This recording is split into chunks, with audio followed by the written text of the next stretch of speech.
स्वागत है। आज बात सुप्रीम कोर्ट के एक बड़े फैसले की, SC/ST एक्ट और अग्रिम जमानत पर। हमारे पास कोर्ट का ऑर्डर है, SC/ST एक्ट की जानकारी और नई BNSS की धारा 482 का ब्यौरा। मिशन समझना कि कोर्ट ने अग्रिम जमानत पर क्या कहा और इसका मतलब क्या है। फटाफट देखते हैं। बिल्कुल, ये मामला है व्यक्तिगत स्वतंत्रता और सामाजिक न्याय के बीच संतुलन का, और ये फैसला इसी पर है। तो हुआ क्या? सुप्रीम कोर्ट ने बॉम्बे हाई कोर्ट का एक जमानत का आदेश रद्द किया। हाँ, मामला था किरण बनाम राजकुमार जीवराज बैन।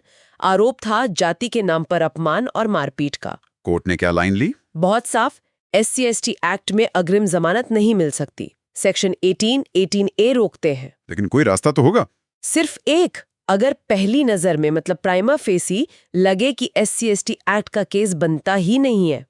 ये प्राइमा फेसी कैसे तय होगा? क्या कोर्ट सबूत देखेगी? नहीं, बिल्कुल नहीं। कोर्ट ने साफ कहा कोई मिनी ट्रायल नहीं होगा, सबूतों में नहीं जाना है। तो फिर आधार क्या है? सिर्फ FIR। FIR में जो लिखा है उसे सच मानकर देखना है। क्या उससे एक्ट का अपराध बनता है?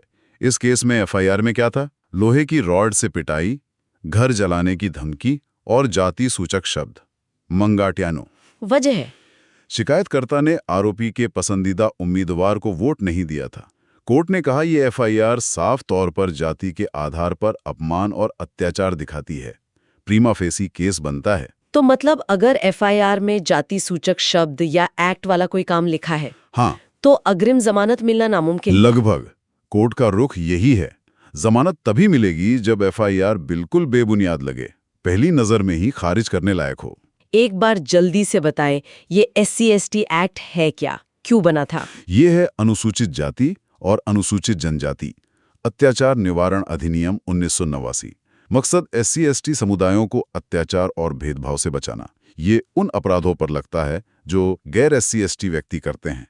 धारा 3 में लंबी लिस्ट है क्या क्या अत्याचार माना जाएगा। जैसे अखाद्य चीज खिलाना, कचरा फेंकना, अपमानित करना, जमीन छीनना, वोट देने से रोकना वगैरह। और इसमें बदलाव भी हुए। हाँ, 2015 में इसे और सख्त किया गया, अपराधों की लिस्ट बढ़ी।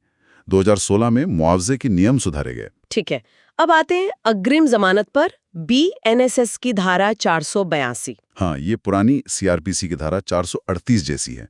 अगर किसी को लगे कि गैर जमानती अपराध में गिरफ्तारी हो सकती है तो वो कोर्ट जा सकता है। बिल्कुल, हाई कोर्ट या सेशन कोर्ट अग्रिम जमानत मांग सकता है।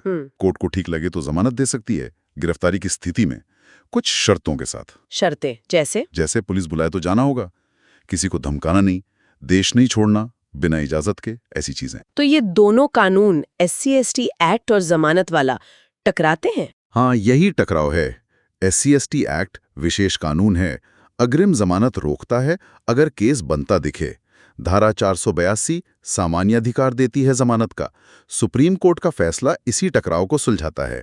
कहता है विशेष कानून यानी SC/ST एक्ट हावी रहेगा। मतलब एक्ट का मकसद ज्यादा जरूरी है? हाँ, पीड़ितों को सुरक्षा देना, अत्याचार रोकना, ये प्राथमिकता है।